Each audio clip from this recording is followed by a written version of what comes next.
حضرت ابراہیم کی سیرت کا ایک اور شاندار پہلو، آپ نے ایک بار ایک بڑا کمال کا منظر دیکھا کہ ایک بندے کو سمندر میں اس کی ہلاکت ہو گئی، سمندر میں وہ ڈوب کے مر گیا،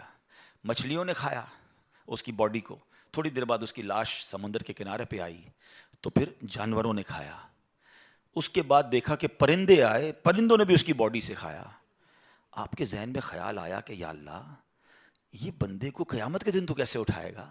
ایمان تو تھا، مگر اس کی باڈی کے اجزاء تو 3 الگ الگ مخلوقات کھا گئیں، اور قیامت کے دن یہ واپس کھڑا ہونا ہے اس نے۔ تو سبحان اللہ، آپ نے اللہ سے کہا وَإِذْ قَالَ إِبْرَاهِيمُ، پھر یہ دیکھیں حضرت ابراہیم کا یہ واقعہ بھی قرآن میں موجود، 3 پارے میں سورہ بقرہ۔ آپ کہتے ہیں وَإِذْ قَالَ إِبْرَاهِيمُ رَبِّ أَرِنِي كَيْفَ تُحْيِي الْمَوْتَى، اے اللہ، حضرت ابراہیم نے عرض کی کہ اے میرے رب مجھے دکھا دے تو مردے کیسے زندہ کرے گا۔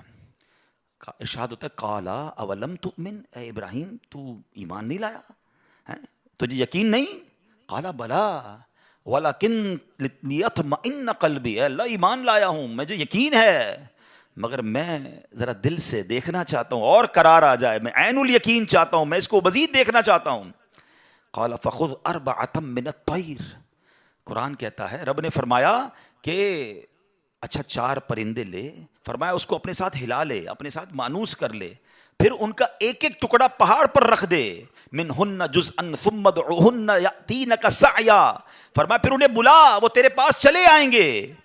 پاؤں سے دوڑتے، وَعْلَمْ أَنَّ اللَّهَ عَزِيزٌ حَكِيمٌ، اور جان رکھ اللہ غالب حکمت والا ہے۔ اب ہوا کیا، حضرت ابراہیم کو حکم ہوا کہ 4 پرندے لیں، اب آپ نے 4 پرندے الگ الگ لیے، مور لیا، کبوتر لیا، آپ نے مرغ لیا اور ایک گدھ لیا، ان 4 کو اپنے ساتھ تھوڑا ٹائم رکھا تاکہ وہ آپ سے انسیت پالے، تاکہ 4 کے بارے میں کنفرم بھی ہو جائے کہ یہی 4 ہے، کوئی اور مکس نہ ہو جائے۔ اس کے بعد آپ نے 4 کو ذبح کیا، 4 کا قیمہ بنایا اور 4 کا قیمہ مکس کر دیا، 4 کا الگ الگ نہیں، 4 کا ٹوٹل مکس کر دیا، اور اس کے چھوٹے چھوٹے پیس سمجھ لیں 4 پہاڑ پر رکھ دیے، الگ الگ پہاڑوں پر، اور 4 کی جو چہرے تھے یعنی ان کی کھوپڑیاں تھیں وہ اپنے پاس رکھی، اس کا قیمہ نہیں بنایا، یعنی ان کے سر آپ کے پاس ہیں 4 پرندے کے، 4 کا مکس قیمہ ہو چکا ہے، اور 4 الگ الگ پہاڑ پر رکھ دیے۔ قرآن نے کیا کہا تو انہیں پکارو، اب یہ بھی ذرا میں آگے آ کے بتاؤں گا اس ایک خوبصورت آیت کے اس جز سے کیا سیکھنے کو مل رہا ہے۔ قرآن نے کیا کہا کہ انہیں پکارو، تو آپ نے کہا یا ایھا الدیک، اے مرغ،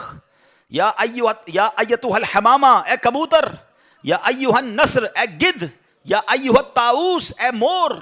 آپ کی پکار پر وہ 4 پرندے جو ہیں ان کا قیمہ اب آسمان پر اڑنا شروع ہوا ہے۔ فکشن، گرافکس، آج کل اینیمیشن کا دور ہے، کمپیوٹر پر جناب لوگ بہت ساری چیزیں بنا لیتے ہیں۔ سنو 5000 سال پہلے قرآن میں یہ واقعہ موجود ہے کہ کیا ہوتا ہے، ان 4 کا قیمہ اڑتا ہے، اور اب جس کا مرغ کا ہے وہ مرغ کی طرف، مور کا ہے تو مور کی طرف، کبوتر کا 4 کے جسم پورے کمپلیٹ ہوتے ہیں، سر نہیں ہے، سر تو آپ کے پاس ہے نا، وہ 4 پرندے بغیر سر کے دوڑتے ہوئے آپ کے پاس آتے ہیں، زندہ ہو جاتے ہیں مگر سر نہیں ہے، قریب آتے ہیں تو حضرت ابراہیم نے ان کا سر جو ہے وہ واپس ان کے پاس لگا دیا، سب سر بھی ان کا لگ گیا، آ کر دانہ چگنے لگ گئے۔ حضرت ابراہیم نے اپنی آنکھوں سے مردوں کو زندہ ہونے کا واقعہ دیکھا اور آپ کے دل کو اطمینان اور قرار آیا، یہ میرا رب یہ ہے۔ کیسے کہتے ہیں کسی کو شیر کھا جائے، کسی کو مچھلی کھا جائے، کسی کی سمندر میں موت آ جائے، معاذ اللہ کسی کے پرخچے اڑ جائیں، کوئی آگ میں راکھ ہو جائے، میرا رب چاہے تو سب کو دوبارہ جسم، ان کی تمام باڈی کو پھر کریٹ کرے گا اور وہ قیامت کے دن جمع ہوں گے۔ حضرت ابراہیم نے یہ اپنی آنکھوں سے دیکھا، اور یہ واقعہ بھی قرآن میں موجود۔ یہاں کیا سیکھنے کو ملا؟ پہلی بات، میرے رب کی قدرت کیسی ہے، ان اللہ علی کل شیء قدیر، ٹھیک ہے۔ دوسری بات، علماء کہتے ہیں، صوفیانہ تفسیر اس کی لکھی گئی کہ 4 پرندے کیوں لیے گئے، کبوتر، مور، گدھ، اور چوتھا کون سا تھا، مرغ۔ فرمایا ان 4 کی نا ایک بری خصلت ہے، مرغ ہے اس کے اندر شہوت بہت ہے، جو کبوتر ہے اس کو اپنی اڑان پر بڑا ناز ہے، بڑا تکبر ہے، بہت اونچا اڑتا ہے۔ فرمایا گدھ جو ہے اس کا کیا پرابلم ہے، گدھ کے بارے میں فرمایا کہ وہ لالچی بہت ہے۔ اچھا، پھر اس کے بعد ایک اور پرندہ ہے مور، اس کو اپنی خوبصورتی پر بڑا ناز ہے، وہ خوبصورتی کی وجہ سے بڑا پراؤڈ فیل کرتا ہے۔ تو فرمایا یہ 4 بری عادتیں ہیں، اس کو ذبح کر کے یہ پیغام دیا گیا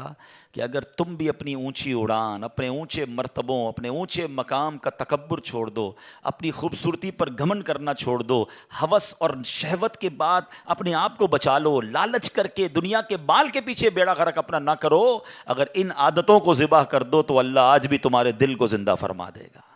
ان کو زندہ کیا نا، فرمایا ان عادتوں کو ختم کرو، رب تمہارے دل کو زندہ فرمائے گا اور اس میں نور داخل فرما دے گا۔ علماء نے اس کی صوفیانہ تفسیر یہ لکھی۔ اور اب ایک اور عقیدے کی بات بھی، کنفیوژن پھیلانے والے بہت کنفیوژن پھیلاتے ہیں، میں تو قرآن سے آج آپ سے بات کر رہا ہوں نا۔ اللہ نے کیا کہا کہ انہیں پکارو، وہ تو دنیا میں نہیں تھے پرندے، مر چکے تھے، کیما بن چکا ہے، کیما بنے ہوئے پرندوں کو رب کہہ رہا ہے پکارو۔ حضرت ابراہیم نے کیسے پکارا، یا ایھا الدیک، یا ایتھا الحمامہ، آپ کبوتر کو پکار رہے ہیں، آپ گدھ کو پکار رہے ہیں، قرآن کہہ رہا ہے پکارو اور نبی پکار رہے ہیں۔